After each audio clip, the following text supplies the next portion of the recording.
ਸੁੱਚਤ ਜੀ। ਜਾਂ ਤੂੰ ਤਾਂ ਮੈਂ ਸਭ ਕੋ, ਤੂੰ ਸਾਹਿਬ ਮੇਰੀ ਰਾਸ ਜੀ।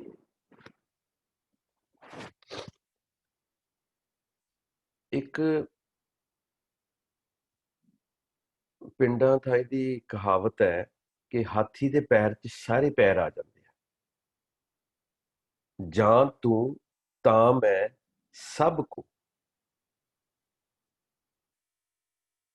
ਇੱਥੇ ਅਰਥ ਇਹਨਾਂ ਨੇ ਕੀਤੇ ਨੇ, ਜਦੋਂ ਤੂੰ ਮੇਰੇ ਵੱਲ ਹੁੰਦਾ ਹੈ ਤਦੋਂ ਹਰੇਕ ਜੀਵ ਮੈਨੂੰ ਆਦਰ ਦਿੰਦਾ ਹੈ। ਤੂੰ ਹੀ ਮੇਰਾ ਮਾਲਕ ਹੈ, ਤੂੰ ਹੀ ਮੇਰਾ ਸਰਮਾਇਆ ਹੈ। ਦੇਖੋ ਇਹਦੇ ਠੀਕ ਹੈ, ਜਾਂ ਤੂੰ ਮੇਰੇ ਵੱਲ ਹੈ ਤਾਂ ਕਿਆ ਮੈਂ ਛੰਦਾ। ਜੇ ਤੂੰ ਹੈਗਾ ਮੇਰੇ ਹਿਰਦੇ ਦੇ ਅੰਦਰ ਪ੍ਰਗਟ, ਜੇ ਤੇਰੀ ਬਖਸ਼ਿਸ਼ ਦੇ ਨਾਲ ਮੈਂ ਨਾਮ ਅਭਿਆਸ ਕਰ ਰਿਹਾ, ਪ੍ਰੈਕਟਿਸ ਕਰ ਰਿਹਾ ਆਪਣੀ, ਤੇ ਮੇਰੇ ਕੋਲ ਸਭ ਕੁਝ ਹੈ, ਮੈਨੂੰ ਕੁਝ ਵੀ ਮੰਗਣ ਦੀ ਲੋੜ ਨਹੀਂ ਹੈ। ਸਭ ਕੋ, ਜਾਂ ਤੂੰ ਤਾਂ ਮੈਂ ਸਭ ਕੋ, ਕਿ ਜੇ ਤੂੰ ਹੈ, ਜੇ ਤੂੰ ਮੇਰੇ ਵੱਲ ਹੈ ਤਾਂ ਮੇਰੇ ਕੋਲ ਸਾਰਾ ਕੁਝ ਹੈ, ਮੈਨੂੰ ਹੋਰ ਕੋਈ ਆਸਰਾ ਤੱਕਣ ਦੀ ਲੋੜ ਨਹੀਂ ਹੈ।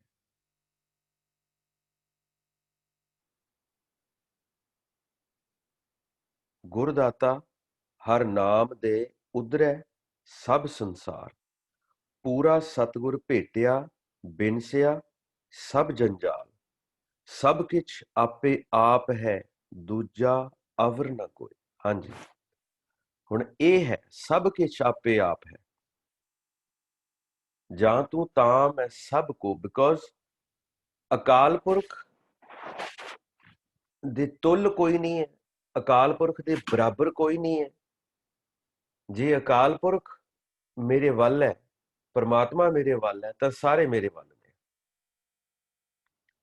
ਇਹ ਅਵਸਥਾ ਫਿਰ ਹੋਣੀ ਚਾਹੀਦੀ ਹੈ। ਜਾਂ ਤੂੰ ਤਾਂ ਮੈਂ ਸਭ ਕੋ, ਤੂੰ ਸਾਹਿਬ ਮੇਰੀ ਰਾਸ ਜੀਓ। ਹੁਣ ਤੂੰ ਮੇਰੇ ਵੱਲ ਕਿਸ ਤਰ੍ਹਾਂ ਹੈ? ਇੱਥੇ ਸਾਹਿਬ ਦੇ ਬੱਬੇ ਨੂੰ ਔਂਕੜ ਆ ਰਿਹਾ ਹੈ।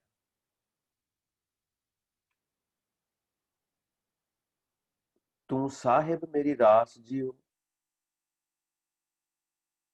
ਤੂੰ ਹੀ ਮੇਰੀ ਪੂੰਜੀ ਹੈ, ਤੂੰ ਹੀ ਮੇਰਾ ਸਰਮਾਇਆ ਹੈ। ਇਹ ਕਿਸ ਤਰ੍ਹਾਂ? ਸਾਹਿਬ ਕੌਣ ਹੈ? ਰੰਗ ਰੱਤਾ ਮੇਰਾ ਸਾਹਿਬ ਰਵ ਰਹਿਆ ਭਰਪੂਰ।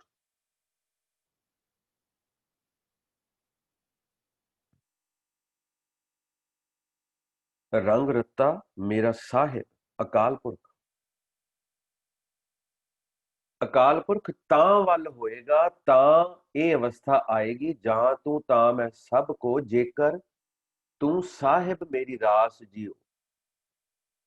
ਜੇਕਰ ਨਾਮ ਹੀ ਮੇਰੀ ਪੂੰਜੀ ਹੈ, ਜੇਕਰ ਨਾਮ ਨੂੰ ਹੀ ਮੈਂ ਸਾਰਾ ਕੁਝ ਮੰਨਿਆ ਹੈ।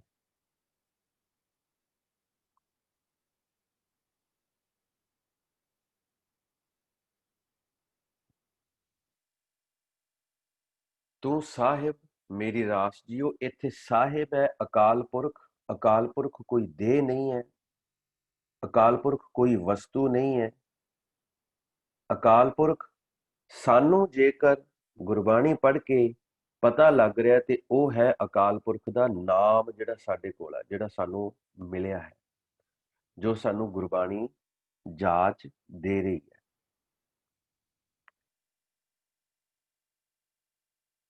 ਸਾਚੀ ਪੂੰਜੀ ਸੱਚ ਸੰਜਮੋ, ਆਠ ਪਹਿਰ ਗੁਣ ਗਾਓ। ਤਾਂ ਇਹ ਅਵਸਥਾ ਆਏਗੀ, ਜਾਂ ਤੂੰ ਤਾਂ ਮੈਂ ਸਭ ਕੋ। ਅਦਰਵਾਈਜ਼ ਨਾ, ਅਦਰਵਾਈਜ਼ ਸਾਨੂੰ ਆਪਣੇ ਧੀਆਂ ਪੁੱਤ ਪਿਆਰੇ ਹੋਣੇ ਹੈ, ਰਿਸ਼ਤੇਦਾਰ ਪਿਆਰੇ ਹੋਣੇ ਹੈ, ਸਾਕ ਸੰਬੰਧੀ ਪਿਆਰੇ ਹੋਣੇ ਹੈ, ਆਪਣੀ ਪ੍ਰਾਪਰਟੀ ਪਿਆਰੀ ਹੋਣੀ ਹੈ, ਜਾਇਦਾਦ ਪਿਆਰੀ ਹੋਣੀ ਹੈ, ਜਾਇਦਾਦ ਹੋਰ ਬਣਾ ਲਈਏ, ਇਹਨਾਂ ਗੱਲਾਂ ਨਾਲ ਪਿਆਰ ਹੋਣਾ, ਸਮਝੇ? ਸੋ ਇਸ ਤਰ੍ਹਾਂ ਗੱਲ ਨਹੀਂ ਬਣਨੀ। ਜਾਂ ਤੂੰ ਤਾਂ ਮੈਂ ਸਭ ਕੋ, ਤੂੰ ਸਾਹਿਬ ਮੇਰੀ ਰਾਸ ਜੀਓ। ਹੁਣ ਜਦੋਂ ਪੂੰਜੀ ਪਾਪ ਲੋਭ ਕੀ ਕੀਤ, ਇਹ ਕਿਸ ਤਰ੍ਹਾਂ ਗੱਲ ਬਣੇਗੀ? ਫਿਰ ਉਹ ਕਿੱਦਾਂ ਤੁਹਾਡੇ ਵੱਲ ਆਏਗਾ? ਕਿੱਦਾਂ ਤੁਹਾਨੂੰ ਪਤਾ ਲੱਗੇਗਾ ਕਿ ਹਾਂ ਅਕਾਲ ਪੁਰਖ ਬਖਸ਼ਿਸ਼ ਹੋ ਰਹੀ ਹੈ? ਇਹ ਨਾ ਸੋਚਿਓ, ਮੈਂ ਪਹਿਲਾਂ ਵੀ ਜ਼ਿਕਰ ਕਰਦਾ ਹੁੰਦਾ ਕਿ ਚੰਗਾ ਅਹੁਦਾ ਮਿਲ ਗਿਆ, ਧੀਆਂ ਪੁੱਤ ਹੋ ਗਏ, ਚੰਗੇ ਰਿਸ਼ਤੇਦਾਰ ਨੇ, ਇਹ ਸਭ ਪੂਰਬਲੇ ਜਨਮਾਂ ਦੀ ਖੇਡ ਹੈ। ਉਹਦੇ ਅਨੁਸਾਰ ਆਪਾਂ ਨੂੰ ਇਹ ਜੂਨਾਂ ਮਿਲਦੀਆਂ ਨੇ, ਰਿਸ਼ਤੇਦਾਰ ਮਿਲਦੇ ਨੇ, ਸਾਰਾ ਗੁਰਬਾਣੀ 'ਚ ਐਕਸਪਲੇਨਡ ਹੈ। ਸੋ ਉਹ ਤਾਂ ਮੇਰੇ ਵੱਲ ਹੋਏਗਾ ਜੇਕਰ ਉਸ ਦੇ ਨਾਮ ਨੂੰ ਹੀ ਮੈਂ ਜਪ ਜਪ ਕੇ ਪੂੰਜੀ ਇਕੱਤਰ ਕਰਾਂਗਾ, ਨਾਮ ਦੀ ਪੂੰਜੀ।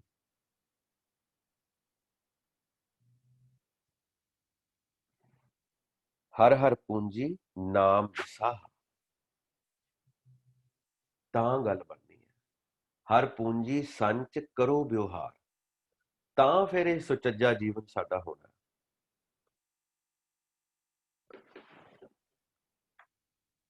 ਅਗਲੀ ਲਾਈਨ, ਤੁਧ ਅੰਤਰ ਹਉ ਸੁਖ ਵਸਾ, ਤੂੰ ਅੰਤਰ ਸਾਬਾਸ ਜੀ।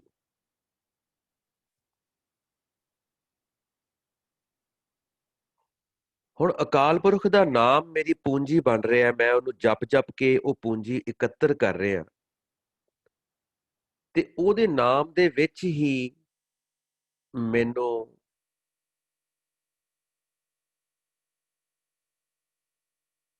ਸੁੱਖ ਪ੍ਰਾਪਤ ਹੋ ਰਹੇ ਨੇ। ਤੂੰ ਅੰਤਰੇ, ਰਾਰੇ ਨੂੰ ਸਿਹਾਰੀ, ਤੁਧ ਅੰਤਰੇ ਹਉ ਸੁਖ ਵਸਾ। ਉਸ ਰਾਸ ਦੇ ਵਿੱਚ, ਉਸ ਸਾਹਿਬ ਦੀ ਰਾਸ ਦੇ ਵਿੱਚ, ਉਸ ਸਾਹਿਬ ਦੇ ਨਾਮ ਦੇ ਵਿੱਚ ਮੈਂ ਸੁਖੀ ਸਾਂਦੀ ਵਸ ਰਹੀ ਹਾਂ। ਤੂੰ ਅੰਤਰੇ, ਔਰ ਮੇਰੇ ਅੰਦਰੇ ਤੂੰ ਪ੍ਰਗਟ ਹੋ ਰਿਹਾ, ਮੇਰੇ ਅੰਦਰੇ ਪ੍ਰਕਾਸ਼ ਹੋ ਰਿਹਾ। ਮੈਨੂੰ ਕਿਤੇ ਬਾਹਰ ਭਾਲਣ ਦੀ ਲੋੜ ਨਹੀਂ ਹੈ, ਰੱਬ ਨੂੰ ਲੱਭਣ ਦੀ ਲੋੜ ਹੀ ਨਹੀਂ ਹੈ। ਰੱਬ ਨੂੰ ਲੱਭਣ ਦੀ ਕੋਈ ਲੋੜ ਨਹੀਂ ਹੈ। ਤੁਸੀਂ ਚੰਗਾ ਜੀਵਨ ਆਪਣਾ ਬਣਾਓ, ਜੀਵਨ ਦੀ ਜਾਂਚ ਸਿੱਖੋ। ਸਤਿਗੁਰ ਕੀ ਬਾਣੀ ਸਤ ਸਰੂਪ ਹੈ, ਗੁਰਬਾਣੀ ਬਣੀ ਹੈ, ਗੁਰਬਾਣੀ ਵਰਗੇ ਬਣਨ ਦੀ ਕੋਸ਼ਿਸ਼ ਕਰੋ। ਪਰਮਾਤਮਾ ਨੇ ਆਪ ਆ ਕੇ ਤੁਹਾਨੂੰ ਮਿਲਣਾ। ਉਹ ਕਿਤੇ ਪਹਾੜਾਂ 'ਚ ਨਹੀਂ ਬੈਠਾ, ਕਿਤੇ ਕਿਸੇ ਤੀਰਥ ਤੇ ਨਹੀਂ ਬੈਠਾ, ਕਿਤੇ ਉਹ ਜੰਗਲਾਂ 'ਚ ਨਹੀਂ ਬੈਠਾ, ਕਿਤੇ ਖਾਸ ਥਾਂ ਤੇ ਨਹੀਂ ਬੈਠਾ। ਇਹ ਜਿਹੜਾ ਬਾਹਰਲਾ ਸਬਜੈਕਟ ਹੈ ਵੀ ਮੈਂ ਤੀਰਥ ਦਰਸ਼ਨ ਕਰਨ ਚੱਲਿਆ, ਹਿੰਦੂਆਂ ਦੇ ਵਿੱਚ ਬਹੁਤ ਰਿਵਾਜ ਸੀ, ਤੀਰਥ ਦਰਸ਼ਨ ਕਰਦੇ ਸੀ। ਲੇਕਿਨ ਸਾਨੂੰ ਗੁਰਬਾਣੀ ਇਹ ਗਿਆਨ ਦਿੰਦੀ ਹੈ ਕਿ ਹਿਰਦੈ ਨਾਮ ਵਸਾਇਓ, ਘਰ ਬੈਠੇ ਗੁਰੂ ਤੇ ਆਇਓ। ਬਾਹਰ ਜਾਣ ਦੀ ਲੋੜ ਨਹੀਂ ਹੈ। ਬਾਹਰ ਢੂੰਡਤ ਬਹੁਤ ਦੁੱਖ ਪਾਵ ਹੈ।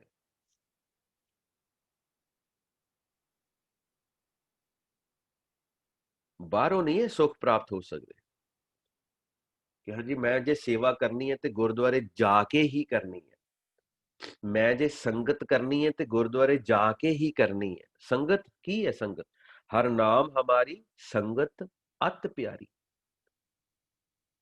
ਠੀਕ ਹੈ, ਦੂਸਰੀ ਸੰਗਤ ਬੜੀ ਜ਼ਰੂਰੀ ਹੈ, ਲੇਕਿਨ ਉਹ ਸੰਗਤ ਤਾਂ ਹੋਏਗੀ ਜੇਕਰ ਤੁਸੀਂ ਉੱਥੇ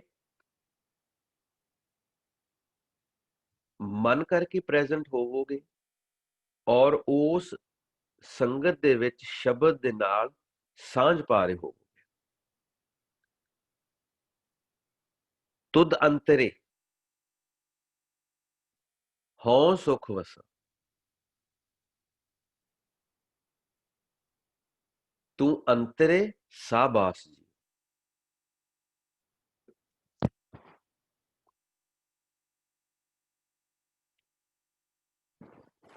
ਵਾਹਿਗੁਰੂ ਵਾਹਿਗੁਰੂ। ਸੋ ਉਸ ਜਿਹੜਾ ਨਾਮ ਜਪਣ ਦਾ ਕੰਮ ਹੈ, ਤੂੰ ਸਾਹਿਬ ਮੇਰੀ ਰਾਸ ਜਿਉ, ਜਿਹੜਾ ਮੈਂ ਨਾਮ ਜਪ ਜਪ ਕੇ ਉਹ ਪੂੰਜੀ ਇਕੱਤਰ ਕਰ ਰਿਹਾ, ਉਸ ਨਾਮ ਦੇ ਵਿੱਚ ਹੀ ਮੈਨੂੰ ਸੁੱਖ ਪ੍ਰਾਪਤ ਹੋ ਰਿਹਾ ਹੈ। ਔਰ ਉਸ ਨਾਮ ਦੇ ਕਰਕੇ ਹੀ ਮੇਰੇ ਅੰਦਰ ਹੀ ਪ੍ਰਕਾਸ਼ ਹੋ ਰਿਹਾ।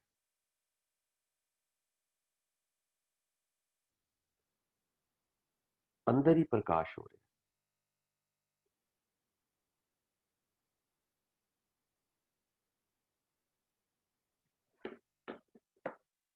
यह है सुचज्जी,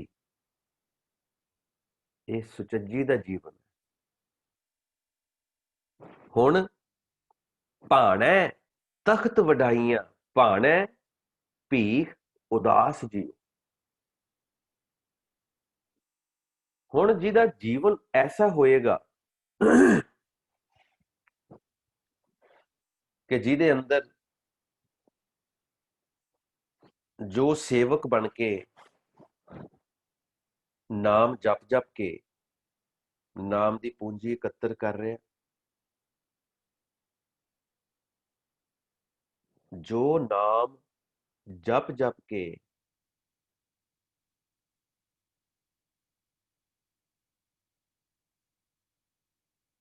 उस दी वडियाई नूं जान रहा है, ओदी फिर कैसी जीवन की अवस्था होएगी? भाणै तख्त वडाइयां, भाणै भीख उदास जी।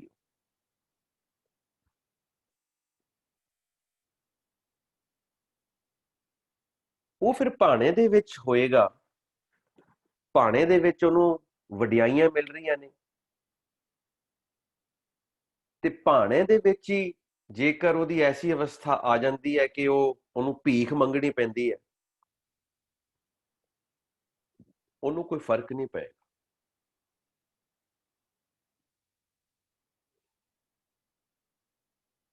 क्योंकि वो दुनियावी बंधना तो मुक्त है, सुचज्जी है। ਉਹਨੂੰ पता भी ये बंधन ਜਿਹੜੇ है मेरे किसी काम ਦੇ नहीं है। ਧੀਆਂ ਪੁੱਤ संजोग ये सब ये टैंपरेरी ने।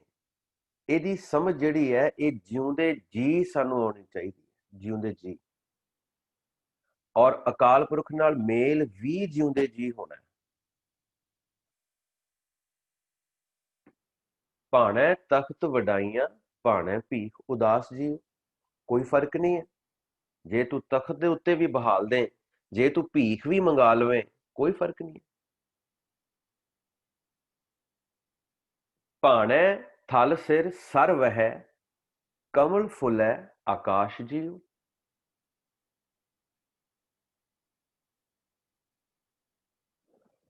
ਹੁਣ ਇਹ ਕਿ ਪ੍ਰਭੂ ਦੀ ਰਜ਼ਾ ਵਿੱਚ ਕਿਤੇ ਸੁੱਕੀ ਧਰਤੀ ਉੱਤੇ ਸਰੋਵਰ ਚੱਲ ਪੈਂਦਾ ਹੈ, ਦੈਟਸ ਫਾਈਨ। ਇਹ ਇੱਕ ਬੜਾ ਜਨਰਲ मीनिंग है। ਭਾਣੈ ਥਲ ਸਿਰ ਸਰ ਵਹਿ ਨੈਚੁਰਲ है। जिस तरह आप गल की भाणे तख्त वडाइयां, भाणे भीख उदास जीओ, इदा है भाणे थल सिर सर वह। जेकर लाइफ बड़ी समूथ होवे, जेकर आराम नाल जिद्दां जमीन दे उत्ते पानी वगदा है, बड़ी समूथ लाइफ चल रही है, कोई फर्क नहीं है। कमल फुल है आकाश जीओ,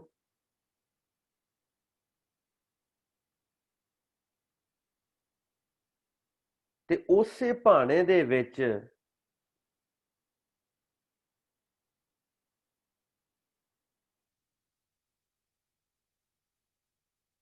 किसे दे हिरदे विच वो जिहड़ा हिरदा अज काम क्रोध हंकार नाल भरिया पिया,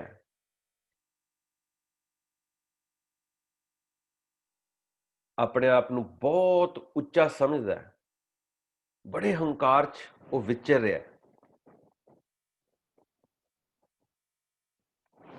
ते ओहदे अंदर भी भाणे दे विच ही कमल खिड़ पैना, प्रकाश हो जाना, अकाल पुरख दा ज्ञान ਉਹਦੇ अंदर प्रगट होना है, अच्छा ਉਹਦਾ सोहना जीवन बन जाना है। फिर भी कोई फर्क नहीं ਉਹਨੂੰ भाणे ਦੇ ਵਿੱਚ है, क्योंकि सुचज्जी है। भावें ਉਹ तखत ते बैठा नाम अभ्यासी, नाम जपन वाला, भावें तखत ते बैठा, भावें भीख मंग रहा है, भावें ਉਹਦੀ लाइफ बड़ी समूथ जा रही है, भावें ਉਹਦਾ ਜਿਹੜਾ ਕਾਮ क्रोध लोभ मोह हंकार माया ਦੇ ਵਿੱਚ ਗ੍ਰਸਿਆ ਪਿਆ ਹੈ, ਪਰ ਭਾਣੇ ਦੇ ਵਿੱਚ ਹੀ ਉਸ ਨੂੰ ਅਕਾਲ ਪੁਰਖ ਨੇ ਐਸੀ ਬਖਸ਼ਿਸ਼ ਕਰਨੀ ਹੈ ਕਿ ਉਹਦੇ ਅੰਦਰ ਜਿਹੜਾ ਉਹਦਾ ਕਮਲ ਹੈ ਉਹ ਖੇਡ ਪੈਣਾ।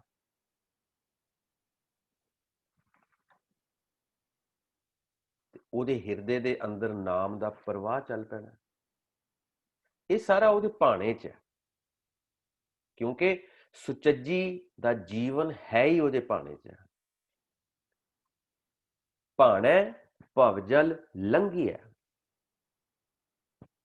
ਹੁਣ ਉਹਨੂੰ ਇਹ ਨਹੀਂ ਹੈ ਕਿ ਵੀ ਮੈਂ ਨਾਮ ਜਪ ਕੇ ਕਿਤੇ ਪਹੁੰਚਣਾ, ਕਾਹੂ ਫਲ ਕੀ ਇੱਛਾ ਨਹੀਂ ਬਾਂਛੈ, ਕੇਵਲ ਭਗਤ ਕੀਰਤਨ ਸੰਗ ਰਾਚੈ।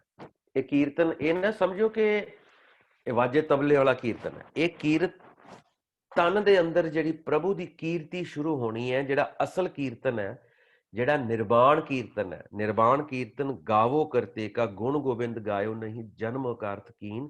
ਇਹ ਉਹ ਕੀਰਤਨ ਹੈ ਨਾਮ ਤੋਂ ਬਿਨਾ, ਜਿਹੜਾ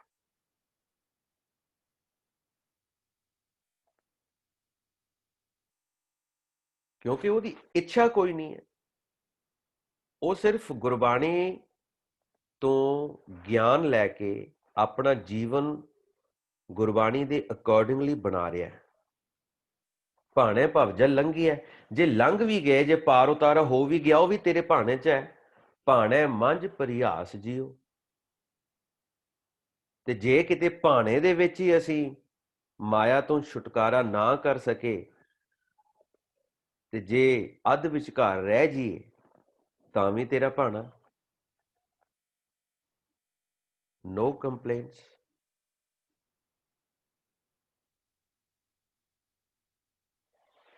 ਕਿਉਂਕਿ ਇੱਕ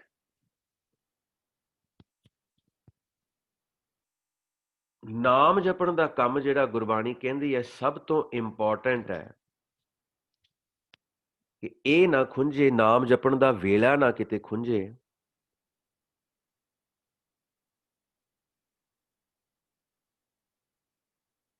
ਉਹ ਜਦੋਂ ਐਸਾ ਅਸੀਂ ਆਪਣੇ ਮਨ ਦੇ ਅੰਦਰ ਵਿਚਾਰ ਕਰਾਂਗੇ, ਮਨ ਨੂੰ ਸਮਝਾ ਲਵਾਂਗੇ ਕਿ ਨਾਮ ਜਪਣਾ, ਜਪੋ ਤਾਂ ਇੱਕੋ ਨਾਮਾ ਅਵਰ ਨਿਰਾ ਫਲ ਕਾਮਾ, ਫਿਰ ਸਵਾਲ ਹੀ ਨਹੀਂ ਪੈਦਾ ਹੁੰਦਾ ਵੀ ਉਹ ਭੀਖ ਮੰਗਾ ਦੇ, ਉਹ ਤੁਹਾਨੂੰ ਭਵਜਲ ਦੇ ਵਿੱਚ ਡੁਬੋ ਦੇਵੇ। ਸਵਾਲ ਨਹੀਂ ਪੈਦਾ ਹੁੰਦਾ। ਪਰ ਹਾਂ, ਅਭਿਆਸੀ ਨੇ ਭਾਣੇ ਦੇ ਵਿੱਚ ਆਉਣਾ, ਉਹਨੂੰ ਕੋਈ ਕੰਪਲੇਂਟ ਨਹੀਂ ਹੋਣੀ ਚਾਹੀਦੀ। ਭਾਣੇ ਭਵਜਲ ਲੰਘੀ ਹੈ, ਭਾਣੇ ਮੰਝ ਪਰਿਹਾਸ ਜੀਓ।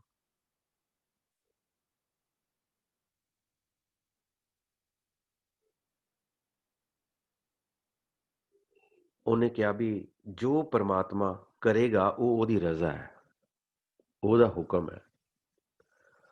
ਭਾਣੇ ਸੋ ਸ਼ਹੁ ਰੰਗਲਾ, ਸਿਫਤੇ ਰੱਤਾ ਗੁਣਤਾਸ ਜੀਓ।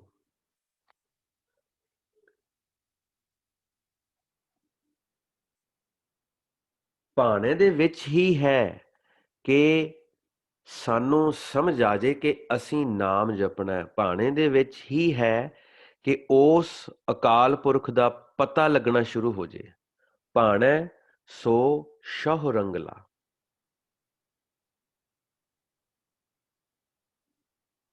ਸਿਫਤੇ ਰੱਤਾ ਗੁਣਤਾਸ ਜੀਓ। ਅਭਿਆਸੀ ਉਹਦੀ ਸਿਫਤ ਸਲਾਹ ਦੇ ਵਿੱਚ ਰਤਿਆ ਪਿਆ।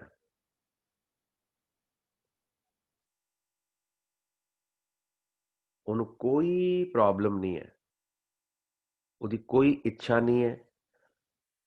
ਸਿਰਫ ਉਹਨੂੰ ਇੱਕ ਗੱਲ ਸਮਝ ਆ ਗਈ ਕਿ ਜੇ ਮੈਂ ਨਾਮ ਨਾ ਜਪਿਆ ਤਾਂ ਮੈਂ ਡੁੱਬਣਾ, ਜੇ ਮੈਂ ਨਾਮ ਜਪ ਲਿਆ ਇਹੀ ਮੇਰੇ ਲਈ ਸਾਰਾ ਕੁਝ ਹੈ। ਇਸ ਦੇ ਨਾਲ ਹੀ ਮੈਂ ਅੰਦਰ ਸਾਹਿਬ ਪ੍ਰਗਟ ਕਰ ਲੈਣਾ। ਇਹ ਜੇ ਵਸਤ ਮੈਨੂੰ ਮਿਲ ਗਈ ਤੇ ਮੈਨੂੰ ਹੋਰ ਕੁਛ ਨਹੀਂ ਚਾਹੀਦਾ। ਜਾਂ ਤੂੰ ਤਾਂ ਮੈਂ ਸਭ ਕੋ, ਤੂੰ ਸਾਹਿਬ ਮੇਰੀ ਰਾਸ ਜੀਓ। ਤੁਧ ਅੰਤਰ ਹੋ ਸੁਖ ਵਸਾਂ, ਤੂੰ ਅੰਤਰ ਸਾਬਾਸ ਜੀਓ। ਉਹ ਅੰਦਰ ਹੀ ਫਿਰ ਉਸ ਦੀ ਵਡਿਆਈ ਦੇ ਵਿੱਚ, ਉਸ ਦੀ ਸਿਫਤ ਸਲਾਹ ਦੇ ਵਿੱਚ, ਉਸ ਦੇ ਗੁਣਾਂ ਨੂੰ ਇਕੱਤਰ ਕਰਨ ਦੇ ਵਿੱਚ ਰੁੱਝਿਆ ਹੋਇਆ, ਕੇਵਲ ਤੇ ਕੇਵਲ ਇੱਕੋ ਵਿਧੀ ਦੇ ਨਾਲ ਨਾਮ ਜਪ ਜਪ ਕੇ। ਵਾਹਿਗੁਰੂ ਵਾਹਿਗੁਰੂ ਵਾਹਿਗੁਰੂ ਵਾਹਿਗੁਰੂ ਵਾਹਿਗੁਰੂ। ਭਾਣਾ ਸ਼ੌ ਪਿਹਾਵਲਾ। ਕਈ ਵਾਰੀ ਇਹ ਵੀ ਭਾਣਾ ਹੁੰਦਾ ਹੈ ਕਿ ਅਕਾਲ ਪੁਰਖ ਬੜਾ ਪਿਹਾਵਲਾ ਲੱਗਦਾ, ਡਰਾਉਣਾ ਲੱਗਦਾ। ਕਿਸ ਤਰ੍ਹਾਂ ਜਦੋਂ ਆਪਾਂ ਗੱਲਾਂ ਸੁਣਦੇ ਹਾਂ ਜੀ, ਕਾਮ ਕ੍ਰੋਧ ਲੋਭ ਮੋਹ ਹੰਕਾਰ ਮਾਇਆ, ਫਿਰ ਆਪਾਂ ਕਈ ਵਾਰੀ ਸ਼ਬਦ ਸੁਣਦੇ ਹਾਂ, ਬੜੇ ਉਹਨਾਂ ਦੇ ਬੋਲ ਬਹੁਤ ਭਿਆਨਕ ਹੋਣਗੇ। ਸ੍ਰੀ ਰਾਮ ਨਾਮਾ ਉਚਰ ਮਨਾ ਆਗਿਆ ਜਮ ਦਲ ਬਿਖਮ ਘਨਾ। ਡਰ ਆਉਂਦਾ ਬਈ ਕਿਸ ਤਰ੍ਹਾਂ ਗੱਲ ਬਣੂਗੀ। ਇਹ ਵੀ ਉਹਦਾ ਭਾਣਾ ਹੈ, ਇਹ ਵੀ ਉਹਦੀ ਰਜ਼ਾ ਹੈ। ਪਰ ਲੇਕਿਨ ਕੋਈ ਗੱਲ ਨਹੀਂ, ਅਸੀਂ ਉਹਦੇ ਭਾਣੇ 'ਚ ਰਹਿਣਾ। ਜੇਕਰ ਐਸੀ ਅਵਸਥਾ ਆ ਵੀ ਜਾਂਦੀ ਹੈ ਤਾਂ ਵੀ ਅਸੀਂ ਨਾਮ ਜਪਣਾ ਨਹੀਂ ਛੱਡਣਾ। ਰੋਟੀ ਮਿਲੇ ਭਾਵੇਂ ਨਾ ਮਿਲੇ, ਲੇਕਿਨ ਨਾਮ ਅਭਿਆਸ ਜ਼ਰੂਰ ਹੋਣਾ ਚਾਹੀਦਾ ਅਭਿਆਸੀ ਦਾ। ਇਹ ਇੱਕ ਦਿਨ ਜਾਂ 2 ਦਿਨ 'ਚ ਅਵਸਥਾ ਉਹਦਾ ਭਾਣਾ ਹੈ। ਬਾਕੀ ਕਈਆਂ ਨੂੰ ਬੜੀ ਜਲਦੀ ਜਾਗ ਆ ਜਾਂਦੀ ਹੈ, ਕਈਆਂ ਨੂੰ ਸਾਰੀ ਉਮਰ ਮਿਹਨਤ ਕਰਕੇ ਵੀ ਪਤਾ ਨਹੀਂ ਲੱਗਦਾ, ਕਿਉਂਕਿ ਉਹਨਾਂ ਦੀ ਪ੍ਰੈਜ਼ੈਂਸ ਨਹੀਂ ਹੁੰਦੀ ਨਾਮ ਦੇ ਵਿੱਚ। ਮੈਂ ਇੱਕ ਗੱਲ ਸੁਣਾਈ ਸੀ ਨਾ, ਇੱਕ ਸੰਤ ਦੀ ਤੇ ਇੱਕ ਵੇਸਵਾ ਦੀ। ਉਹ ਦੋਨੇ ਹੀ ਇੱਕੋ ਦਿਨ ਐਸ ਫਾਨੀ ਸੰਸਾਰ ਤੋਂ ਚਲੇ ਗਏ। ਅੱਗੇ ਜਾ ਕੇ ਉਹ ਧਰਮਰਾਜ ਦੇ ਖੜੇ ਨੇ ਲੇਖਾ ਦੇਣ ਵਾਸਤੇ, ਤੇ ਧਰਮਰਾਜ ਉਹਨੂੰ ਸੰਤ ਜੀ ਨੂੰ ਕਹਿੰਦੇ ਆ ਕਿ ਤੁਸੀਂ ਨਰਕਾਂ 'ਚ ਜਾਓ, ਤੇ ਵੇਸਵਾ ਨੂੰ ਕਿਹਾ ਜਾਂਦਾ ਹੈ ਕਿ ਤੁਸੀਂ ਸਵਰਗਾਂ ਦਾ ਰਸਤਾ ਫੜ ਲਓ। ਉਹ ਸੰਤ ਜੀ ਕਹਿੰਦੇ ਆ ਵੀ ਇਹ ਕੀ ਗੱਲ, ਮੈਂ ਤੇ ਸਾਰੀ ਉਮਰ ਨਾਮ ਬਾਣੀ ਨਾਲ ਜੁੜਿਆ ਰਿਹਾ। ਹੁਣ ਦੋਨਾਂ ਦੇ ਘਰ ਬਿਲਕੁਲ ਆਮੋ ਸਾਹਮਣੇ ਸੀ। ਕਹਿੰਦੇ ਤੁਸੀਂ ਨਾਮ ਬਾਣੀ ਨਾਲ ਜੁੜੇ ਤੇ ਰਹੇ ਹੋ, ਲੇਕਿਨ ਤੁਹਾਡਾ ਜਿਹੜਾ ਮਨ ਹੁੰਦਾ ਸੀ ਉਹ ਵੇਸਵਾ ਦੇ ਘਰ 'ਚ ਹੁੰਦਾ ਸੀ। ਤੁਸੀਂ ਸੋਚਦੇ ਰਹਿੰਦੇ ਸੀ ਉੱਥੇ ਲੋਕ ਗਏ ਨੇ, ਕਿੰਨਾ ਆਨੰਦ ਮਾਣ ਰਹੇ ਨੇ, ਖਾ ਪੀ ਰਹੇ ਨੇ, ਉਹਦਾ ਨਾਚ ਗਾਣਾ ਸੁਣ ਰਹੇ ਨੇ, ਉਸ ਇਸਤਰੀ ਦਾ ਸੰਗ ਕਰ ਰਹੇ ਨੇ। ਸੰਤ ਜੀ ਕਹਿੰਦੇ ਹਾਂ ਮੈਂ ਸੋਚਦਾ ਤੇ ਸੀ ਏਦਾਂ, ਪ੍ਰੈਜ਼ੈਂਟ ਨਹੀਂ ਸੀ ਉੱਥੇ, ਭਾਵੇਂ ਬਾਣੀ ਪੜ੍ਹ ਰਹੇ ਸੀ ਜਾਂ ਹੋਰ ਕੋਈ ਧਾਰਮਿਕ ਕਾਰਜ ਕਰ ਰਹੇ ਸੀ, ਉਹ ਪ੍ਰੈਜ਼ੈਂਟ ਨਹੀਂ ਸੀ ਉੱਥੇ। ਫਿਰ ਕਹਿੰਦੇ ਇਹ ਵੇਸਵਾ ਤੁਹਾਡੇ ਘਰ ਬਾਰੇ ਸੋਚਦੀ ਸੀ ਕਿ ਸੰਤ ਦੇ ਘਰ ਸੰਗ ਹੋ ਰਿਹਾ, ਸਤਸੰਗ ਹੋ ਰਿਹਾ, ਮੈਂ ਵੀ ਕਿਤੇ ਉੱਤੇ ਜਾ ਕੇ ਬੈਠਾ, ਰੱਬ ਦਾ ਨਾਂ ਲਵਾਂ, ਮੈਂ ਇਹ ਕਿਹੜੇ ਗੰਦੇ ਕੰਮਾਂ 'ਚ ਉਲਝ ਗਈ ਹਾਂ। ਕਹਿੰਦੇ ਇਹ ਮਨ ਕਰਕੇ ਤੁਹਾਡੇ ਉਸ ਪਰਮਾਤਮਾ ਦੇ ਨਾਮ ਦੇ ਵਿੱਚ, ਸੰਗਤ ਦੇ ਵਿੱਚ ਪ੍ਰੈਜ਼ੈਂਟ ਹੁੰਦੀ ਸੀ। ਇਹ ਤਾਂ ਕਰਕੇ ਸਵਰਗਾਂ ਦਾ ਰਾਹ ਫੜਿਆ ਇਹਨੇ। ਲੇਖਾ ਲਿਖੀ ਹੈ ਮਨ ਕਹਿ ਪਾਏ। ਸੋ ਇਸ ਤਰ੍ਹਾਂ ਦੀਆਂ ਗੱਲਾਂ ਜਿਹੜੀਆਂ ਨੇ, ਇਹ ਆਪਣੇ ਆਪ ਨੂੰ ਮੋਟੀਵੇਟ ਕਰਨ ਵਾਸਤੇ ਨੇ। ਲੇਕਿਨ ਆਪਾਂ ਗੁਰਬਾਣੀ ਤੋਂ ਬਿਨਾਂ 1429 ਪੇਜਸ ਤੋਂ ਬਿਨਾਂ, ਅੰਕਾਂ ਤੋਂ ਬਿਨਾਂ ਆਪਾਂ ਹੋਰ ਕੋਈ ਓਟ ਆਸਰਾ ਨਹੀਂ ਤੱਕਣਾ, ਕਿਉਂਕਿ ਇਹ ਪੂਰਨ ਹੈ। ਪੋਥੀ ਪਰਮੇਸ਼ਰ ਕਾ ਥਾਨ, ਸਾਧ ਸੰਗ ਗਾਵਹਿ ਗੁਣ ਗੋਬਿੰਦ, ਪੂਰਨ ਬ੍ਰਹਮ ਗਿਆਨ, ਕੰਪਲੀਟ ਹੈ। ਸਾਨੂੰ ਹੋਰ ਜ਼ਰੂਰਤ ਹੀ ਨਹੀਂ ਹੈ। ਸਾਡੀ ਜਿੰਨੀ ਜੀਵਨ ਜਿਉਣ ਦੀ ਲੋੜ ਹੈ, ਜਿੰਨਾ ਪ੍ਰਮਾਤਮਾ ਦਾ ਨਾਮ ਜਪਣ ਦੀ ਲੋੜ ਹੈ, ਜਿੰਨੀ ਸਾਨੂੰ ਗਾਈਡੈਂਸ ਦੀ ਲੋੜ ਹੈ, ਜਿੰਨੇ ਸਾਨੂੰ ਗਿਆਨ ਦੀ ਲੋੜ ਹੈ, ਉਹ ਗੁਰੂ ਗ੍ਰੰਥ ਸਾਹਿਬ ਜੀ ਪੂਰੀ ਕਰਨਗੇ।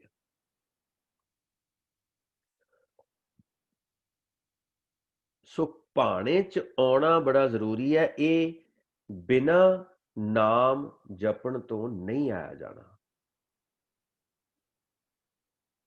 ਨਾਮ ਜਪ ਕੇ ਇਹ ਸਾਰੀਆਂ ਅਵਸਥਾਵਾਂ ਜਿੰਨੀਆਂ ਲਿਖੀਆਂ ਨੇ, ਇਹਨਾਂ ਦੇ ਵਿੱਚੋਂ ਅਭਿਆਸੀ ਲੰਘਦਾ ਹੈ।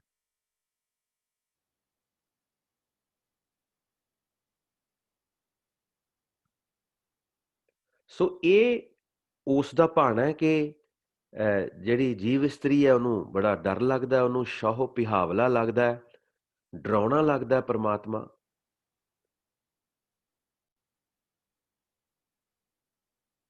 ਹੋਂ ਆਵਣ ਜਾਣ ਮੁਯਾਸ ਜੀਓ। ਆਉਣ ਜਾਣ ਦੇ ਗੇੜ ਦੇ ਵਿੱਚ ਫਸੀ ਰਹਿੰਦੀ ਜੀਵ ਇਸਤਰੀ। ਤੂੰ ਸ਼ਹੁ ਅਗਮ ਅਤੋਲਵਾ। ਇਹ ਅਕਾਲ ਪੁਰਖ ਦਾ ਇੱਕ ਗੁਣ ਹੈ, ਉਹ ਅਪਹੁੰਚ ਹੈ। ਅਤੋਲਵਾ, ਕੋਈ ਉਹਦੇ ਬਰਾਬਰ ਤੁਲ ਨਹੀਂ ਸਕਦਾ।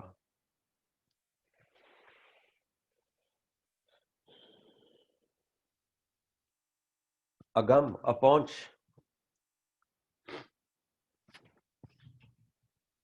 ਜੇ ਪਹੁੰਚ ਨਹੀਂ ਸਕਦੇ ਤੇ ਫਿਰ ਫਾਇਦਾ ਕੀ ਆ ਕੰਮ ਕਰਨ ਦਾ? ਆਪਾਂ ਸੰਗਤ ਕਰ ਰਹੇ ਆ, ਆਪਾਂ ਗੁਰਬਾਣੀ ਦੀ ਵਿਚਾਰ ਕਰ ਰਹੇ ਆ, ਨਾਮ ਜਪਣ ਤੇ ਜ਼ੋਰ ਦੇ ਰਹੇ ਆ, ਜੇ ਉਹਦੇ ਤੱਕ ਪਹੁੰਚਿਆ ਨਹੀਂ ਜਾ ਸਕਦਾ ਤੇ ਫਿਰ ਇਹਨਾਂ ਗੱਲਾਂ ਦਾ ਕੀ ਫਾਇਦਾ ਹੈ? ਕਿੱਦਾਂ ਸਾਡਾ ਫਿਰ ਯਕੀਨ ਆਏਗਾ ਵੀ ਪ੍ਰਮਾਤਮਾ ਵੀ ਹੈ?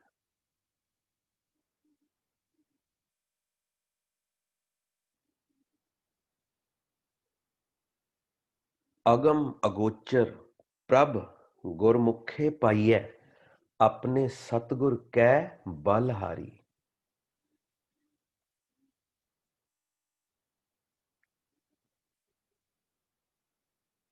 ਅਦ੍ਰਿਸ਼ਟ, ਅਗੋਚਰ, ਪਕੜਿਆ ਗੁਰ ਸ਼ਬਦੀ। ਤਾਂ ਇਹ ਕਹੀਦਾ ਕਿ ਬਾਣੀ ਦਾ ਇੱਕ ਸ਼ਬਦ ਜਾਂ ਇੱਕ ਲਾਈਨ ਲੈ ਕੇ ਕਦੇ ਵੀ ਪ੍ਰਚਾਰ, ਕਦੇ ਵੀ ਕਿਸੇ ਨੂੰ ਗਾਈਡ ਨਹੀਂ ਕਰਨਾ।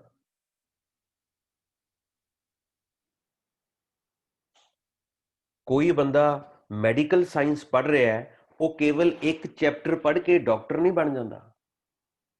ਕੋਈ ਇੰਜੀਨੀਅਰਿੰਗ ਕਰ ਰਿਹਾ ਹੈ, ਉਹ ਕੇਵਲ ਇੱਕ ਚੈਪਟਰ ਪੜ੍ਹ ਕੇ ਇੰਜੀਨੀਅਰ ਨਹੀਂ ਬਣ ਜਾਂਦਾ।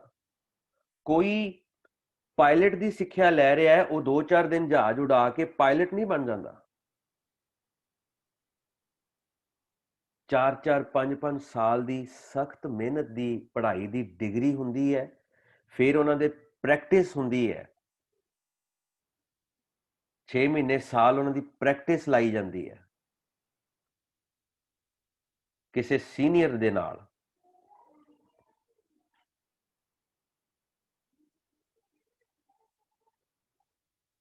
ਇੱਥੇ ਲਿਖਿਆ ਜ਼ਰੂਰ ਹੈ ਤੂੰ ਸ਼ਹੁ ਅਗਮ ਅਤੋਲਵਾ, ਕਿਉਂਕਿ ਸੁਚੱਜੀ ਜਿਹੜੀ ਹੈ ਉਸ ਦੀ ਵਡਿਆਈ ਕਰ ਰਹੀ ਹੈ। ਲੇਕਿਨ ਗੁਰੂ ਰਾਮਦਾਸ ਪਾਤਸ਼ਾਹ ਇੱਕ ਥਾਂ ਤੇ ਇਸ ਚੀਜ਼ ਨੂੰ ਅੱਗੇ ਜਾ ਕੇ ਖੋਲ ਰਹੇ ਨੇ, ਕਹਿੰਦੇ ਅਦ੍ਰਿਸ਼ਟ ਅਗੋਚਰ ਪਕੜਿਆ ਗੁਰ ਸ਼ਬਦੀ, ਹਉ ਸਤਿਗੁਰ ਕੈ ਬਲਹਾਰੀ ਹੈ।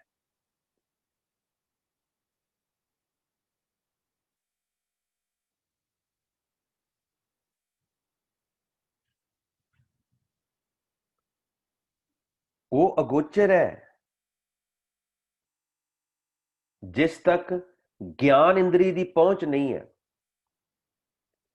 ਕੱਲਾ ਗਿਆਨ ਵੀ ਹੋ ਗਿਆ ਤਾਂ ਵੀ ਪ੍ਰਮਾਤਮਾ ਦਾ ਪਤਾ ਨਹੀਂ ਲੱਗੇਗਾ।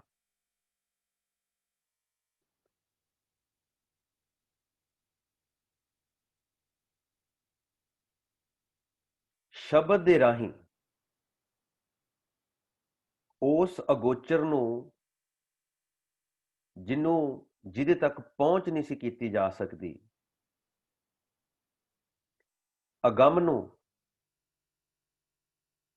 ਕਿਸ ਤਰ੍ਹਾਂ ਫੜਿਆ? ਗੁਰੂ ਦੇ ਸ਼ਬਦ ਦੇ ਰਾਹੀਂ। ਗੁਰੂ ਦੀ ਸ਼ਬਦ ਦੀ ਕਿਰਪਾ ਦੇ ਨਾਲ, ਗੁਰੂ ਦੇ ਸ਼ਬਦ ਦੀ ਕਿਰਪਾ ਦੇ ਨਾਲ, ਬਰਕਤ ਦੇ ਨਾਲ ਉਹਨੂੰ ਮੈਂ ਆਪਣੇ ਹਿਰਦੇ ਅੰਦਰ ਹੀ ਪ੍ਰਗਟ ਕਰ ਲਿਆ। ਸੁਚੱਜੀ।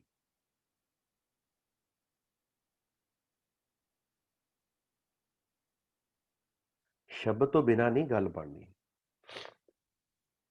ਜਿੰਨਾ ਮਰਜ਼ੀ ਕੋਈ ਕਹੀ ਜਾਏ ਕਿ ਗਿਆਨ ਲੈਣ ਦੀ ਲੋੜ ਹੈ, ਗੁਰਬਾਣੀ ਨੂੰ ਸਮਝੋ, ਗੁਰਬਾਣੀ ਨੂੰ ਕੀ ਲਿਖਿਆ ਹੈ, ਉਹਨੂੰ ਆਪਣੇ ਜੀਵਨ 'ਚ ਢਾਲੋ। ਢਾਲੇਗਾ ਕਿੱਦਾਂ?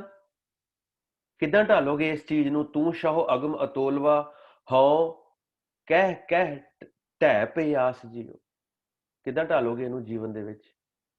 ਇਹਨੂੰ ਜੀਵਨ ਦੇ ਵਿੱਚ ਕਿੱਦਾਂ ਢਾਲੋਗੇ ਬਈ? ਭਾਣੈ ਸ਼ਹੁ ਪਿਹਾਵਲਾ, ਹਉ ਆਵਣ ਜਾਣ ਮੁਯਾਸ ਜੀਓ। ਗਿਆਨ ਲੈ ਲਾਂਗੇ, ਜੇ ਗਿਆਨ ਲੈ ਕੇ ਵੀ ਉਹਦੇ ਤੱਕ ਪਹੁੰਚ ਨਾ ਹੋਈ ਤੇ ਫਿਰ ਕੀ ਫਾਇਦਾ। ਐਸੇ ਜਿਹੜੇ ਲੋਕ ਨੇ ਇਹ ਆਪਣੇ ਆਪ ਨੂੰ ਅੱਜ ਕੱਲ ਅਪਗ੍ਰੇਡ ਕਹਿ ਰਹੇ ਨੇ, ਅਪਗ੍ਰੇਡ ਹੋ ਗਏ ਨੇ ਕਿ ਰੱਬ ਰੂਪ ਕੋਈ ਨਹੀਂ ਹੈ, ਕਿਸੇ ਨੇ ਨਹੀਂ ਮਿਲਣਾ, ਜਨਮ ਮਰਨ ਦੇ ਕੋਈ ਗੇੜ ਨਹੀਂ ਹੈ, ਕੋਈ ਨਾਮ ਨੂਮ ਨਹੀਂ, ਇਦਾਂ ਹੀ ਬੋਲਦੇ ਨੇ ਇਹ।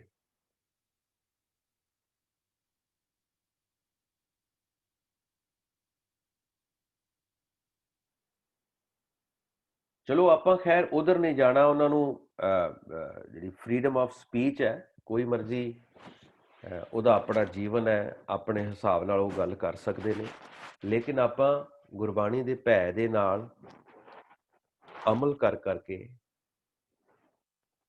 ਮੀਨਿੰਗਸ ਦੇਖੋ। ਮੀਨਿੰਗਸ ਸਿਆਣੇ ਕਹਿੰਦੇ ਹੁੰਦੇ ਸੀ ਵੀ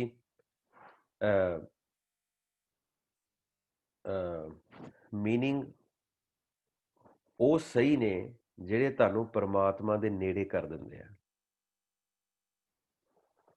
ਮੀਨਿੰਗ ਸਾਰੇ ਠੀਕ ਨੇ। ਤੂੰ ਸ਼ੌ ਅਗਮ ਤੋਲਵਾ, ਹਉ ਕਹਿ ਢਹਿ ਪਈ ਆਸ ਜੀਓ।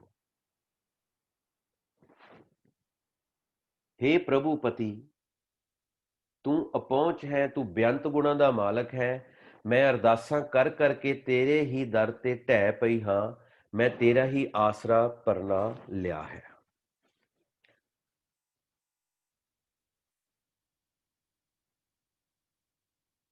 ਠੀਕ ਹੈ, ਅਪਹੁੰਚ ਹੈ, ਉਹ ਉੱਥੇ ਤੱਕ ਪਹੁੰਚਿਆ ਨਹੀਂ ਜਾ ਸਕਦਾ। ਤੂੰ ਸ਼ੌ ਅਗਮ ਅਤੋਲਵਾ,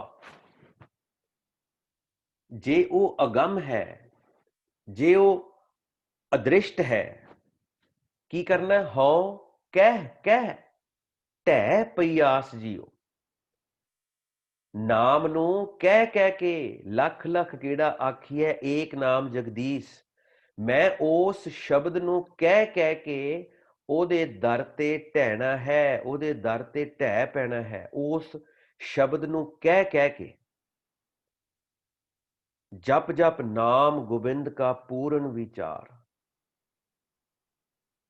ਮੇਰੇ ਹੋਰ ਕੋਈ ਵਿਚਾਰ ਹੀ ਨਹੀਂ ਹੈ ਮਨ ਦੇ ਵਿੱਚ, ਨਾ ਕਿਸੇ ਰਿਸ਼ਤੇਦਾਰ ਦਾ, ਨਾ ਕਿਸੇ ਪ੍ਰਾਪਰਟੀ ਦਾ, ਨਾ ਕੋਈ ਕੰਮਕਾਰ ਦਾ।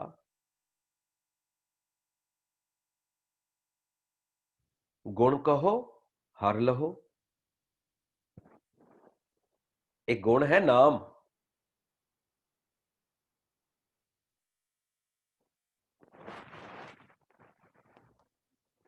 गुण कहो हर लहो, फड़ लो ਉਹਨੂੰ। ਗੁਣਾਂ ਨੂੰ ਕਹਿਣਾ ਸ਼ੁਰੂ ਕਰੋ। ਉਹਦੇ ਗੁਣ ਕੀ ਨੇ? ਉਹਦਾ ਗੁਣ ਹੈ ਵਾਹਿਗੁਰੂ, ਵਾਹਿਗੁਰੂ, ਵਾਹਿਗੁਰੂ।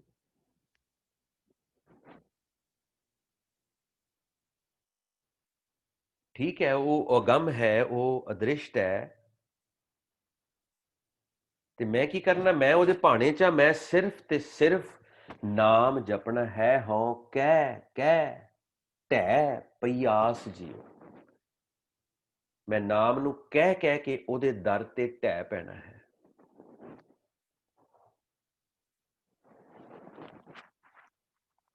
ਕਿਆ ਮੰਗੋ ਕਿਆ ਕਹਿ ਸੁਣੀ।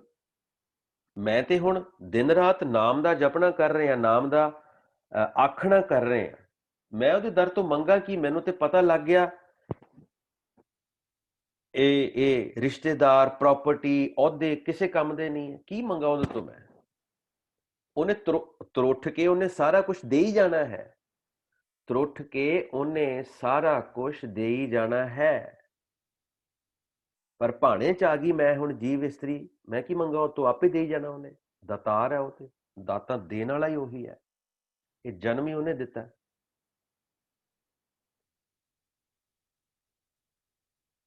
ਮੇਰੀ ਹੁਣ ਤਾਂਘ ਹੀ ਹੈ ਕਿ मैं दर्शन भूख प्यास जियो। क्या मांगो क्या कह सुनी, मैं दर्शन भूख प्यास जियो। बस मैनू ਉਹਦੇ ਦਰਸ਼ਨਾਂ ਦੀ ਭੁੱਖ ਹੈ, ਪਿਆਸ ਹੈ।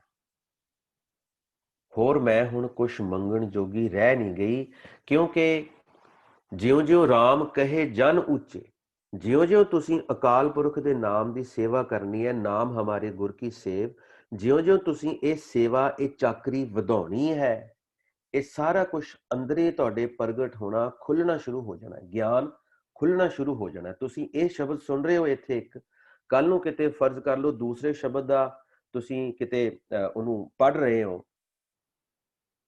ਤੇ ਉਹਦੇ ਚੋਂ ਗੱਲਾਂ ਤੁਹਾਡੇ ਆਪਣੇ ਆਪ ਇਹ ਘਰ ਕਰ ਜਾਣਗੀਆਂ, ਆਪਣੇ ਆਪ ਸ਼ਬਦ ਦੀ ਤੁਹਾਨੂੰ ਸੋਝੀ ਆਉਣੀ ਸ਼ੁਰੂ ਹੋ ਜਾਏਗੀ।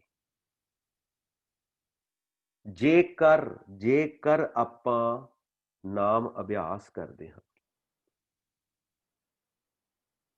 ਭਗਤ ਨਾਮਦੇਵ ਜੀ ਮਹਾਰਾਸ਼ਟਰ 'ਚ ਰਹਿੰਦੇ ਸੀ। ਉਹ ਕਿੱਥੋਂ ਜਾ ਕੇ ਉਹਨੇ ਰਾਗਾਂ ਦੀ ਸਿੱਖਿਆ, ਗਰਾਗ, ਗੌਂਡ ਕਿੱਥੋਂ ਸਿੱਖਿਆ ਲਈ ਹੋਣੀ ਹੈ? ਇਹ ਚੀਜ਼ਾਂ ਆਪੇ ਆ ਜਾਂਦੀਆਂ ਨੇ। ਅਕਾਲ ਪੁਰਖ ਤੁਰਟ ਕੇ ਬਖਸ਼ਿਸ਼ ਕਰਦਾ, ਇਲਾਹੀ।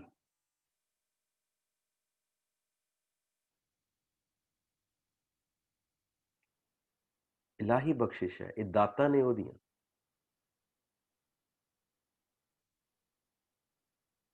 ਕਿਉਂਕਿ ਅਸੀਂ ਕੁਝ ਮੰਗਣਾ ਨਹੀਂ ਹੈ, ਅਸੀਂ ਕੁਝ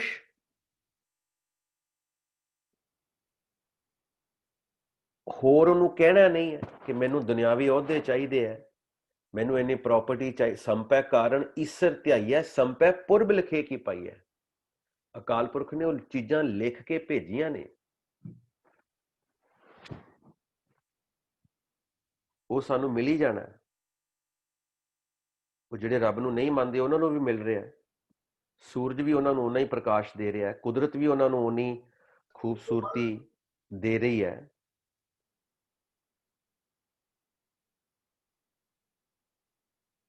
ਉਹਨਾਂ ਦੇ ਵੀ ਘਰ-ਬਾਰ ਨੇ, ਉਹਨਾਂ ਕੋਲ ਵੀ ਅਹੁਦੇ ਨੇ। ਇਹ ਤੇ ਦੁਨਿਆਵੀ ਚੀਜ਼ਾਂ ਨੇ, ਕਿਸੇ ਗਿਣਤੀ 'ਚ ਹੀ ਨਹੀਂ ਹੈ।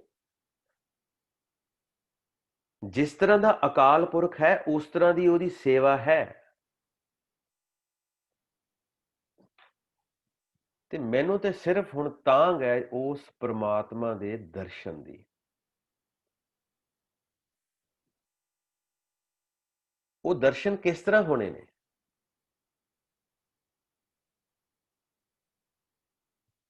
ਕਿੱਦਾਂ ਇਹ ਸਾਰੀਆਂ ਜਿਹੜੀਆਂ ਜੋ ਗੱਲਾਂ ਆਪਾਂ ਉੱਤੇ ਵਿਚਾਰ ਕੇ ਆਏ ਆ, ਇਹ ਕਿੱਦਾਂ ਜਾਂ ਤੂੰ ਤਾਂ ਮੈਂ ਸਭ ਕੋ, ਤੂੰ ਸਾਹਿਬ ਮੇਰੀ ਰਾਸ ਜੀਓ, ਕਿਸ ਤਰ੍ਹਾਂ ਇਹਦੇ ਤੇ ਤੁਧ ਅੰਤਰ ਹੋ ਸੁਖ ਵਸਾ, ਤੂੰ ਅੰਤਰ ਸਾਬਾਸ ਜੀਓ, ਭਾਣੇ ਤਖਤ ਵਡਾਈਆਂ, ਭਾਣੇ ਭੂਖ ਭੀਖ ਉਦਾਸ ਜੀਓ, ਭਾਣੇ ਥਲ ਸਿਰ ਸਰਵ ਹੈ ਕਮਲ ਫੁਲੈ ਆਕਾਸ਼ ਜੀਓ, ਭਾਣੇ ਭਵ ਜਲ ਲੰਘੀਐ, ਭਾਣੇ ਮੰਝ ਪਰਿਆਸ ਜੀਓ, ਭਾਣੇ ਸੋ ਸ਼ਹ ਰੰਗੁਲਾ ਸਿਫਤ ਰਤਾ ਗੁਣਤਾਸ ਜੀਓ, ਭਾਣੇ ਸ਼ਹੁ ਪਿਹਾਵਲਾ ਹੋ ਆਵਣ ਜਾਣ ਮੁਯਾਸ ਜੀਓ, ਤੂੰ ਸ਼ਹੁ ਅਗਮ ਅਤੋਲਵਾ ਹੋ ਕਹਿ ਕਹਿ ਢੈ ਪਿਆਸ ਜੀਓ, ਕਿਆ ਮੰਗੋ ਕਿਆ ਕਹਿ ਸੁਣੀ ਮੈਂ ਦਰਸ਼ਨ ਭੂਖ ਪਿਆਸ ਜੀਓ। ਆਲੋ ਸਭ ਕੁਛ ਮਿਲਣ ਲੱਗਾ ਹੈ, ਗੁਰ ਸ਼ਬਦੀ ਸ਼ਹੁ ਪਾਇਆ ਸਭ ਕਿਛ, ਜਾਂ ਤੂੰ ਤਾਂ ਮੈਂ ਸਭ ਕੋ। ਹਾਥੀ ਦੇ ਪੈਰ 'ਚ ਸਾਰੇ ਪੈਰ ਆ ਜਾਣੇ ਆ।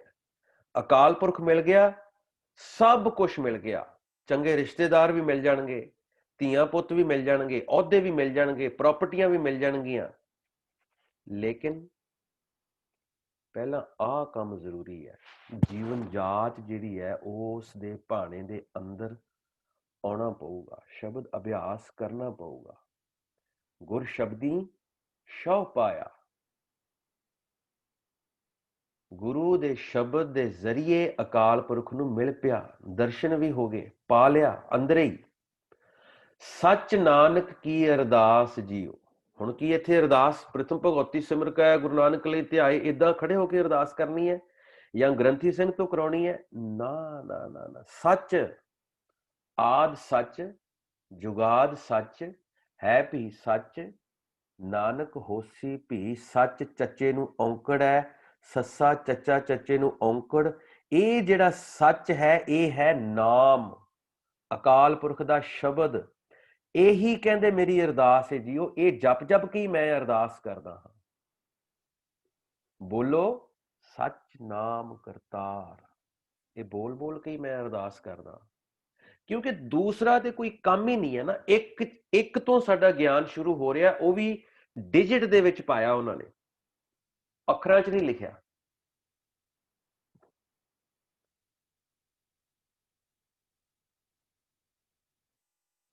ਉਹ ਕਿਸੇ ਹਿੰਦੂ ਦਾ ਵੱਖਰਾ ਪਰਮਾਤਮਾ ਨਹੀਂ ਹੈ, ਕਿਸੇ ਮੁਸਲਮਾਨ ਦਾ ਵੱਖਰਾ ਅੱਲਾ ਨਹੀਂ ਹੈ। ਕਿਸੇ ਕ੍ਰਿਸਚਨ ਦਾ ਵੱਖਰਾ ਗੋਡ ਨਹੀਂ ਹੈ, ਪਰਮਾਤਮਾ ਇੱਕ ਹੈ। ਜੇ ਇਹਨਾਂ ਚੱਕਰਾਂ 'ਚ ਪੈ ਗਏ ਨਾ ਵੀ ਉਹ ਫਲਾਣਾ ਕ੍ਰਿਸਚਨ ਹੈ, ਹਿੰਦੂ ਹੈ, ਮੁਸਲਿਮ ਹੈ, ਆ ਸਿੱਖ ਹੈ, ਨਾ ਨਾ ਨਾ, ਇਹ ਤੇ ਸਪਿਰਿਚੁਅਲਿਟੀ ਜਿਹੜੀ ਹੈ ਇਹ ਸਿਰਫ ਅਕਾਲ ਪੁਰਖ ਦੀ ਗੱਲ ਕਰਦੀ ਹੈ, ਆਤਮ ਦੀ ਗੱਲ ਕਰਦੀ ਹੈ। ਉਸ ਆਤਮ ਦੇ ਵਿੱਚ ਹੀ ਤੁਹਾਨੂੰ ਪਰਮਾਤਮ ਦੇ ਦਰਸ਼ਨ ਹੋਣੇ ਨੇ, ਅੰਦਰ ਹੀ। ਗੁਰ ਸ਼ਬਦੀ ਸ਼ੌਹ ਪਾਇਆ, ਅਕਾਲ ਪੁਰਖ ਮਿਲ ਵੀ ਗਿਆ, ਫਿਰ ਮੈਂ ਕੀ ਕਰਨਾ? ਇੱਟ ਜਿਹੜੀ ਹੈ ਜੇ ਉਹ ਕੰਧ 'ਚ ਲੱਗ ਗਈ ਤੇ ਉਹਨੂੰ ਕੀ ਫਰਕ ਪੈਣਾ? ਜੇ ਅੰਦਰ ਅਕਾਲ ਪੁਰਖ ਪ੍ਰਗਟ ਹੋ ਵੀ ਗਿਆ ਤਾਂ ਵੀ ਗਰੀਬੀ ਦੇ ਵਿੱਚ ਅਰਦਾਸ ਰੂਪ ਹੋ ਕੇ ਉਹਦਾ ਨਾਮ ਜਪਣਾ ਹੈ। ਸੱਚ ਨਾਨਕ ਕੀ ਅਰਦਾਸ ਜੀਓ, ਬੋਲੋ ਸੱਚ ਨਾਮ ਕਰਤਾਰ। ਉਸ ਨਾਮ ਤੋਂ ਬਿਨਾਂ ਕੋਈ ਦੂਸਰੀ ਗੱਲ ਨਹੀਂ ਹੈ। ਸੋ ਇਹ ਹੈ ਸੁਚੱਜਾ ਜੀਵਨ। ਬਹੁਤ ਸੋਹਣੇ ਚੱਜ ਆਚਾਰ ਨੇ। ਅਕਾਲ ਪੁਰਖ ਨੂੰ ਪੂਰੀ ਤਰ੍ਹਾਂ ਉਹ ਜਿਹੜੀ ਜੀਵ ਇਸਤਰੀ ਹੈ ਪਤੀ ਪਰਮੇਸ਼ਰ ਨੂੰ ਸਮਰਪਿਤ ਹੈ। ਕੋਈ ਵਿਚੋਲਾ ਨਹੀਂ ਹੈ ਉਹਦਾ, ਕੋਈ ਵਿਚੋਲਾ ਨਹੀਂ ਹੈ।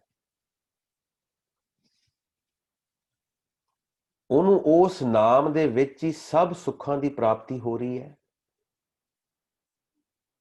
ਉਹਨੂੰ ਕੋਈ ਫਰਕ ਨਹੀਂ ਹੈ, ਉਹਨੂੰ ਕੋਈ ਤਖਤ ਤੇ ਬਿਠਾ ਦੇ, ਉਹ ਤੋਂ ਕੋਈ ਭੀਖ ਮੰਗਾ ਲੇ, ਉਹਨੂੰ ਕੋਈ ਫਰਕ ਨਹੀਂ ਹੈ। ਉਹਦੀ ਲਾਈਫ ਬੜੀ ਸਮੂਥ ਜਾ ਰਹੀ ਹੈ, ਜਾਂ ਲਾਈਫ ਦੇ ਵਿੱਚ ਜਿਹੜਾ ਰਾਸਤਾ, ਜੀਵਨ ਦਾ ਰਾਸਤਾ ਔਖਾ ਆ ਜਾਵੇ, ਉਹਨੂੰ ਕੋਈ ਫਰਕ ਨਹੀਂ ਹੈ।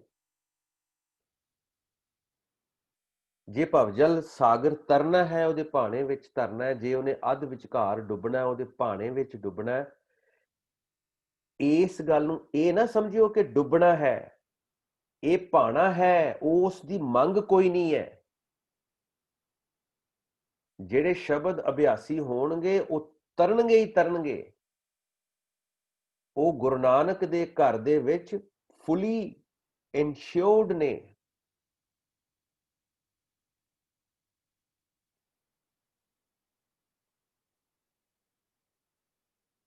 ਅਕਾਲ ਪੁਰਖ ਉਸ ਜੀਵ ਇਸਤਰੀ ਨੂੰ ਅਪਣਾਏਗਾ, ਇਹ ਉਹਦੀ ਵਡਿਆਈ ਹੈ, ਉਹ ਭਾਣੇ ਦੇ ਵਿੱਚ ਹੈ। ਲੇਕਿਨ ਪ੍ਰਭ ਘਾਲਿਆ ਕਿਸੇ ਕਾ ਇੱਕ ਤਿਲ ਨਾ ਗਵਾਏ। ਇੱਕ ਤਿਲ ਜਿੰਨਾ ਵੀ ਤੁਹਾਡਾ ਜਪਿਆ ਹੋਇਆ ਨਾਮ ਜ਼ਾਇਆ ਨਹੀਂ ਜਾਏਗਾ।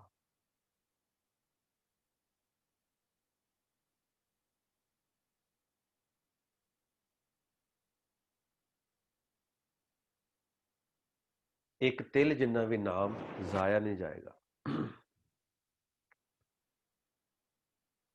ਕਾਫਰ ਕੌਣ ਹੁੰਦਾ? ਕਾਫਰ ਕਾਫਰ ਕਾਫਰ ਉਹ ਹੈ ਜਿਹੜਾ ਰੱਬ ਨੂੰ ਨਹੀਂ ਮੰਨਦਾ, ਜਾਂ ਕਾਫਰ ਉਹ ਹੈ ਜਿਹੜਾ ਰੱਬ ਦਾ ਬੰਦਾ ਹੋਣ ਦਾ ਦਾਅਵਾ ਕਰਦਾ ਲੇਕਿਨ ਉਹਦੇ ਅੰਦਰ ਪਰਮਾਤਮਾ ਦਾ ਭੈ ਨਹੀਂ ਹੈ, ਪਿਆਰ ਨਹੀਂ ਹੈ।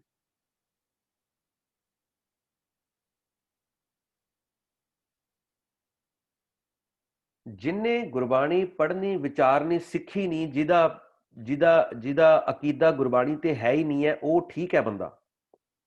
ਲੇਕਿਨ ਜਿਹੜਾ ਗੁਰਬਾਣੀ ਨੂੰ ਮੰਨ ਰਿਹਾ, ਪੜ੍ਹ ਰਿਹਾ ਔਰ ਉਹਦੇ ਅਕੋਰਡਿੰਗਲੀ ਆਪਣਾ ਜੀਵਨ ਨਹੀਂ ਬਣਾ ਰਿਹਾ, ਅਸਲ ਕਾਫਰ ਉਹ ਹੈ ਜਿਹੜਾ ਪੜ੍ਹ ਕੇ ਵੀ ਸਿੱਖਿਆ ਨਹੀਂ ਲੈ ਰਿਹਾ, ਜਿਹੜਾ ਪੜ੍ਹ ਕੇ ਵੀ ਇਗਨੋਰ ਕਰ ਰਿਹਾ। ਅਸਲ ਕਾਫਰ ਉਹ ਹੁੰਦਾ ਹੈ।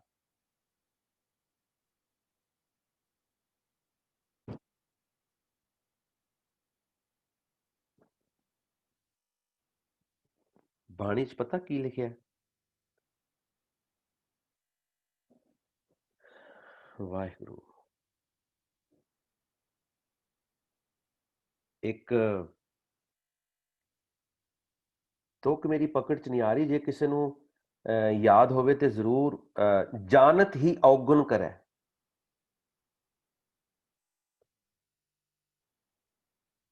ਜਿਹੜਾ ਸਾਰਾ ਕੁਝ ਜਾਣਦਿਆਂ ਬੁੱਝਦਿਆਂ ਔਗੁਣ ਕਰਦਾ ਹੈ, ਪਾਪ ਕਰਦਾ ਹੈ,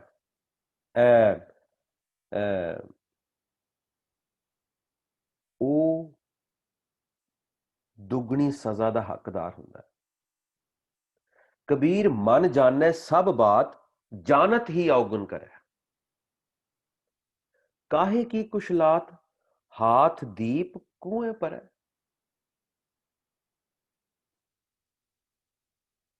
ਅਸੀਂ ਸਾਡੀ ਕੌਮ ਦੇ ਵਿੱਚ ਹੋ ਰਿਹਾ ਕਿ ਸਾਡੇ ਗੁਰੂ ਵਰਗਾ ਗੁਰੂ ਕੋਈ ਨਹੀਂ ਹੈ। ਬੜਾ ਸਾਡੇ ਪ੍ਰਚਾਰਕ ਕਹਿੰਦੇ ਨੇ ਕਿ ਜੀ ਗੁਰੂ ਗ੍ਰੰਥ ਸਾਹਿਬ ਵਰਗੀ ਬਾਣੀ ਕਿਸੇ ਕੋਲ ਨਹੀਂ ਹੈ। ਕਬੀਰ ਸਾਹਿਬ ਕਹਿੰਦੇ ਕਾਹੇ ਕੀ ਕੁਸ਼ਲਾਤ, ਹਾਥ ਦੀਪ ਕੁएं पर है। ਉਹ ਠੀਕ ਹੈ, ਤੇਰੇ ਹੱਥ 'ਚ ਦੀਪਕ ਆ ਗਿਆ, ਰੋਸ਼ਨੀ ਤੇਰੇ ਕੋਲ ਹੈ, ਪਰ ਜੇ ਉਹ ਹੁੰਦਿਆਂ ਸੁੰਦਿਆਂ ਤੂੰ ਟੋਏ 'ਚ ਪੈ ਜਾਵੇਂ ਤੇ ਉਹ ਕਾਹਦੀ ਕੁਸ਼ਲਾਤ ਹੈ ਭਾਈ।